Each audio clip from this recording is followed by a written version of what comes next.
দর্শক ঢাকা জাতীয় স্টেডিয়ামে এই মুহূর্তে বিশ্বকাপ বাছাইয়ের এশিয়ান কাপ বাছাইয়ের ম্যাচে লড়ছে বাংলাদেশ সিঙ্গাপুর। এই ম্যাচ ঘিরেই কিন্তু আমাদের আজকের খেলার দুনিয়ার আয়োজন। এশিয়ান কাপ বাছাই পর্বের ম্যাচে এই মুহূর্তে সিঙ্গাপুরের বিপক্ষে মাঠে নেমেছে বাংলাদেশ। দর্শক ম্যাচটি কাভার করতে ঢাকা জাতীয় স্টেডিয়ামে আছেন সহকর্মী শেখ আশিক। কথা বলবো তার সাথে। আশিক, আপনি জাতীয় স্টেডিয়ামে রয়েছেন, আপনার পেছনে সারি সারি দর্শক দেখা যাচ্ছে, কিন্তু মাঠের যে খেলাটা, মাঠের খেলাটা কেমন দেখছেন? এখন পর্যন্ত একটার পর একটা স্কোরিং চান্স মিস হচ্ছে, কিছুটা ফিজিক্যাল গেম হচ্ছে, কেমন হচ্ছে মাঠের লড়াইটা? দর্শকটা কেমন উপভোগ করছে? স্টেডিয়ামে যে পরিস্থিতি এই মুহূর্তে একেবারে জাম্পাক স্টেডিয়াম, এবং বাংলাদেশ যেভাবে খেলছে ম্যাচের শুরু থেকে আধ ঘন্টা পর্যন্ত, এই 32 মিনিট পর্যন্ত সত্যি মনোমুগ্ধকর ফুটবল খেলেছে বাংলাদেশ। আজকে সমিত সেমের অভিষেক হয়েছে বাংলাদেশের জার্সিতে, জামাল ভুঁইয়ার জায়গা হয়নি স্কোয়াডে, এবং একই সাথে সোহেল রানা গত ম্যাচের স্কোরার ভুটানের বিপক্ষে, সেই সোহেল রানারও জায়গা হয়নি। আজকের ম্যাচে খুব ইন্টারেস্টিং একাদশ সাজিয়েছেন কোচ হাভিয়ার কাবরেরা। সমিত সোম, যিনি মূলত মিডফিল্ডার এবং আজকে তার অভিষেক ম্যাচ, তাকে খেলানো হচ্ছে মূলত সেকেন্ড স্ট্রাইকার হিসেবে, এবং বারবার চেষ্টা করছেন সমিত সোম রাকিবের সঙ্গে ঢুকে গোল স্কোরিং এর একটা সুযোগ তৈরি করতে। আর সিঙ্গাপুরের তার খেলা দেখে আমাদের কাছে এখন পর্যন্ত যেটা মনে হয়েছে, সিঙ্গাপুর চেষ্টা করছে কাউন্টার অ্যাটাকে গিয়ে বা উঠে দু একটা সুযোগ তৈরি করতে, কিন্তু বাংলাদেশ ম্যাচের শুরু থেকে এখন পর্যন্ত ডমিনেট করে চলেছে। এবং আজকের ম্যাচে বাংলাদেশের জন্য আসলেই গুরুত্বপূর্ণ ম্যাচ, এবং দর্শকরা যেভাবে সমর্থন দিচ্ছে হামজা চৌধুরী, সমিত সোম কিংবা ফাহমিদুলদের, সেটা আরো বেশি উজ্জীবিত করছে এসব ফুটবলারদের। আজকের ম্যাচে এএফসি এশিয়ান কাপ কোয়ালিফিকেশন 2027-এর বাছাই পর্ব, এবং সেই ম্যাচে আমরা দেখেছি যে দুপুর থেকেই লোকজন স্টেডিয়ামে জড়ো হয়েছে, অনেকে ঢুকতে পারেনি, গেট ভেঙে ঢুকেছে, যত হট্টগোল হয়েছে, এবং এখন পর্যন্ত যেভাবে দর্শকরা চিয়ার আপ করে যাচ্ছে প্লেয়ারদের, ফুটবলারদের, সেটা আরো বেশি উজ্জীবিত করছে প্লেয়ারদেরকে। এবং এখন যদি গোল স্কোরিং এর যে সুযোগ তৈরি হচ্ছে, এবং শেষ পর্যন্ত যেভাবে বাংলাদেশ আসলে চেষ্টা করছে, তো আর এই যে দর্শক উন্মাদনা, সেটাই কিন্তু ম্যাচের সবকিছুকে ছাড়িয়ে দিচ্ছে। এবং এই এখন পর্যন্ত 34 মিনিটের খেলা চলছে সিঙ্গাপুরের বিপক্ষে জাতীয় স্টেডিয়ামে। শেষ পর্যন্ত আসলে ম্যাচের ফলাফল কোথায় গিয়ে দাঁড়ায় সেটা তো বলা কঠিন এখন পর্যন্ত। তবে আজকের ম্যাচে এখন পর্যন্ত বাংলাদেশ যেভাবে খেলেছে এবং দর্শকরা যেভাবে সমর্থন দিয়েছে, সেটা ফুটবলারদেরকে আরো বেশি উজ্জীবিত করে। দেখা যাক শেষ পর্যন্ত বাংলাদেশ জিততে পারে কিনা। কোনো শেখ আশিক, আপনাকে ধন্যবাদ। আপনি স্টেডিয়ামের ভিতরের যে পরিবেশ সেটা দেখাচ্ছিলেন, স্টেডিয়ামের বাইরে আছেন সহকর্মী মুশফিকুর রহমান, তার কাছে একটু জানতে চাচ্ছিলাম যে এই যে এত সমর্থক মাঠের ভেতরে, মাঠের বাইরের কি অবস্থা? এখনও কি কিছু সমর্থক দেখতে পাচ্ছেন কিনা যারা মাঠে ঢোকার চেষ্টা করছেন? গত ম্যাচে তো ভুটানের বিপক্ষে ম্যাচে তো কিছুটা বিশৃঙ্খলা দেখা দিয়েছিল, এই ম্যাচে এখন পর্যন্ত কি অবস্থা? যেটা বলছিলেন কনক, যে মাঠে দর্শক ঢুকতে পারছে কিনা বা বাইরে আরো অপেক্ষায় রয়েছে কিনা, আপনাকে আমি একটু দেখাতে চাই যে এখানেও কিন্তু আমি রয়েছি জাতীয় স্টেডিয়ামের 2 নম্বর গেটের ভেতরে।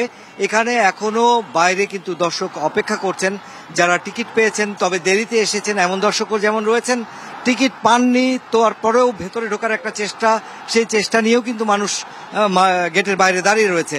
এবং আইন শৃঙ্খলা বাহিনী সহ প্রত্যেকটা বাহিনীর লোকজন এখানে রয়েছেন, তারা কিন্তু সামাল দেওয়ার চেষ্টা করছেন। আপনাকে একটু জানাতে চাই, এর আগে বেশ কিছু উগ্র সমর্থক যারা ফুটবল ইয়াং জেনারেশন, তারা কিন্তু অনেক হই হুল্লোড় করে মাঠের ভেতরে ঢোকার, স্টেডিয়াম এলাকার ভেতরে ঢোকার চেষ্টা করেছিল, এবং সেই জায়গায় সেনাবাহিনী সহ আইন শৃঙ্খলা রক্ষাকারী বাহিনী বেশ বিব্রত হয় এবং এক পর্যায়ে লাঠিচার্জ করতে বাধ্য হয়।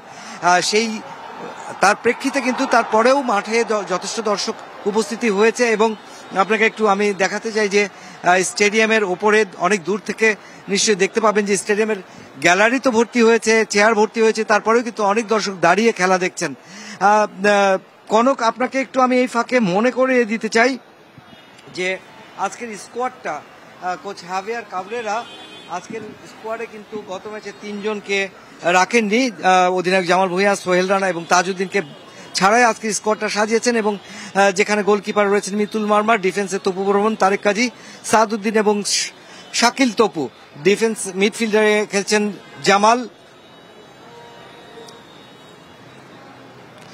মিডফিল্ডে রয়েছেন হামজা চৌধুরী, মোহাম্মদ হৃদয় এবং সমিত সোম, উইঙ্গারে 2 জন ফাহমিদুল এবং কাজিম শাহ, আর ফরওয়ার্ডে রয়েছেন রাকিব এবং এই 11 জনকে ঘিরে কিন্তু আজকের ম্যাচটা পরিচালিত হচ্ছে মাঠে এবং কোচ হ্যাভিয়ার কাবরেরা ডাগ আউটে রয়েছেন।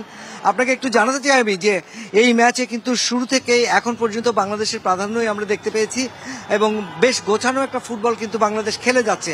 সেই জায়গায় বাংলাদেশের যে লক্ষ্য, সেই লক্ষ্যটা যদি পূরণ করতে হয় তবে কিন্তু আজকের ম্যাচ জেতার কোনো বিকল্প নেই তাদের সামনে।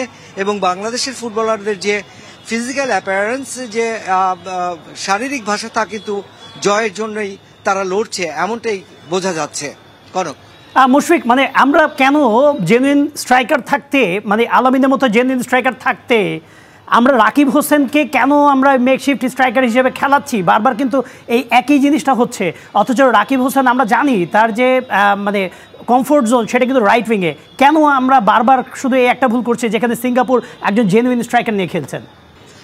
যেখানে কোচ হ্যাভিয়ার ক্যাবরেরা তার প্রতিটা ম্যাচেই আমরা দেখেছি, এর আগেও যতগুলো ম্যাচ খেলা হয়েছে ক্যাবরেরার অধীনে, ক্যাবরেরা কিন্তু তার প্রতিটা ম্যাচেই কিছু ফিলোসফি পরিবর্তন করে থাকেন এবং আমরা জানি যে রাকিব রাইট উইং থেকে কিন্তু অত্যন্ত ভালো একটা ফুটবল খেলে থাকেন এবং রাকিবের সাথে সতীর্থ হিসেবে অনেক সময় ফাহমিদুল, অনেক সময় ফয়সাল ফাহিমকে দেখা যায় বা মুরসালিনকেও দেখা যায় মিডফিল্ডে।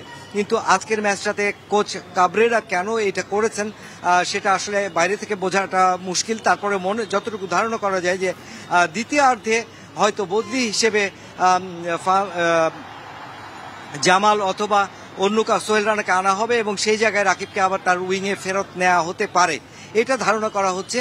এবং আমরা প্রেস বক্সে কথা বলছিলাম অনেকের সাথে, অনেক সাংবাদিকরা বলছিলেন যারা ফুটবল বোঝেন, দীর্ঘদিন থেকে ফুটবল কাভার করছেন, এমন সাংবাদিকদের মধ্যে আলোচনা হচ্ছিল যে ঠিক হাফ টাইমের পর, মধ্যবিরতির পর একটা ফ্রেশ লেগ নামানোর পরিকল্পনা হয়তো কাবরেরার রয়েছে এবং সেই ফ্রেশ লেগের জায়গায় কিন্তু আলামিন অথবা সোহেল রানা হতে পারে এবং অনেকে বলছিলেন জামালকেও আনা যেতে পারে, সেটা হয়তো ম্যাচের শেষের দিকে। অবশ্যই মুশফিকুর রহমান, আপনাকে ধন্যবাদ আমাদের সাথে যুক্ত হওয়ার জন্য। আমরা এটা চলে যেতে চাই সিলেটে। মানে দর্শক যেমনটা শুনছিলেন যে পুরো দেশ জুড়ে কিন্তু একটা উৎসবে পরিণত হয়েছে বাংলাদেশ সিঙ্গাপুর ফুটবল ম্যাচটি। দেশের বিভিন্ন জায়গায়, বিভিন্ন বিভাগীয় শহরে কিন্তু লাইভে জায়ান্ট স্ক্রিনে ম্যাচটা দেখানো হচ্ছে। আমরা একটু ঢাকার বাইরে চলে যেতে চাই। আমরা চলে যেতে চাই শুরুতেই সিলেটে। সেখানে আছেন সহকর্মী প্রত্যুষ তালুকদার, তার কাছে জানতে চাচ্ছি সেখানকার যে আয়োজনটা। প্রত্যুষ তালুকদার, সেখানে কোথায় সিলেটে এই ম্যাচটা দেখানো হচ্ছে আর এখন পর্যন্ত সমর্থকদের উচ্ছ্বাস কেমন দেখছেন? কনক, আসলে আমি এখন রয়েছি সিলেটের ঐতিহাসিক আলিয়া মাদ্রাসা মাঠে এবং এই মাঠে কিন্তু জায়ান্ট স্ক্রিনে খেলা দেখানো হচ্ছে। তো বিকেল থেকে কিন্তু এই মাঠে আসলে ফুটবল প্রেমী যারা রয়েছে তাদের ভিড় জমেছে। তবে একটু কারিগরি ত্রুটির জন্য 13 মিনিট পর আসলে এখানে দর্শকরা খেলা দেখা শুরু করেছেন এবং যখনই বাংলাদেশ দল আক্রমণের দিকে যাচ্ছে তখনই কিন্তু দর্শকদের চিৎকার, চেঁচামেচি, হই হুল্লোড়, মিছিলে কিন্তু পুরো এলাকা মুখরিত হচ্ছে। অর্থাৎ প্রচণ্ড আবেগপ্রবণ এই দর্শকরা, তারা কিন্তু ফুটবলকে ভালোবেসে এখানে এসেছেন। এবং সবচেয়ে বড় কথা, হামজা, সমিত সোম, সাদউদ্দিন, তাজউদ্দিনদের এই সিলেট অঞ্চল, সে কারণে আসলে মানুষের মধ্যে আবেগটা একটু বেশি এবং যারা তরুণ রয়েছেন বিশেষ করে তারা কিন্তু নানান ধরনের ফ্ল্যাগ নিয়ে, প্লে কার্ড নিয়ে এখানে এসেছেন এবং তারা সবাই নিচে বসে, অনেকে দাঁড়িয়ে খেলা দেখছেন। সব কিছু মিলিয়ে এখানে অন্তত 1000 খানেকেরও উপরে এখানে দর্শকরা এসেছেন এবং তারা খেলা উপভোগ করছেন। এবং দর্শকদের সাথে আমরা কথাও বলেছি, তারা বলছেন যে যেহেতু সিলেটের তারকারা এখানে রয়েছেন তাদের প্রত্যাশা তাই বেশি এবং তারা চাইছেন যাতে হামজা চৌধুরী, সমিত সোম এবং তাজউদ্দিন সহ পুরো বাংলাদেশ ভালো খেলে এবং সিঙ্গাপুরকে হারিয়ে আসলে তারা এই খেলাটুকু দেখতে চান যাতে সিঙ্গাপুরকে বাংলাদেশ হারাতে পারে। এবং এর পাশাপাশি হামজা এবং সমিত সোমের মতো যারা সিলেটের আসলে খেলোয়াড়রা রয়েছেন তারা যেন ভালো স্কোর করতে পারেন। তো নিশ্চয়ই আপনারা দেখতে পাচ্ছেন এখানে যে জায়ান্ট স্ক্রিনের ব্যবস্থা করা হয়েছে আলিয়া মাদ্রাসা মাঠে, প্রচণ্ড গরমের মধ্যে কিন্তু দর্শকরা এসেছেন এবং গাদে হয়ে তারা বসছেন এবং খেলা দেখছেন এবং তারা এখানে বলতে চাইছেন যে আসলে ফুটবলকে সমর্থন জানানোর জন্য তারা এখানে এসেছেন এবং তারা চান এই যে হামজা, সমিত সোম, তাদের যে তারকা খেলোয়াড় রয়েছেন তাদের মতো বাংলাদেশের যে সকল খেলোয়াড়, বাংলাদেশি বংশোদ্ভূত যে সকল খেলোয়াড় দেশের বাইরে আছেন তারাও যেন এখানে উদ্বুদ্ধ হয়ে।